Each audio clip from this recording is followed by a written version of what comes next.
আসসালামু আলাইকুম ওয়ারহমতুল্লাহি ওয়াবারাকাতুহ।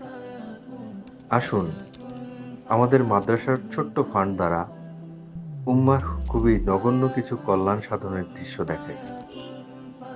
আপনারা খোঁজ করছিলেন কিছু উত্তম পথে আপনাদের সম্পদ থেকে ব্যয় করে আল্লাহর প্রিয় হতে।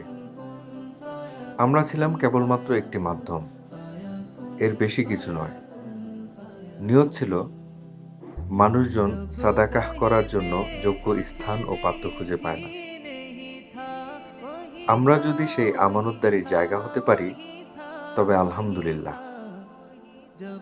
রবের দেওয়া তৌফিকে বেশ কিছু প্রজেক্ট সফলতার সাথে সম্পন্ন হয়েছে, আলহামদুলিল্লাহ। আপনাদের কাছে দোয়া চাই, রব যেন আমাদের আবারও কিছু কল্যাণ সাধনে দয়া মায়া করে মঞ্জুর করে নেন, ইনশাআল্লাহ।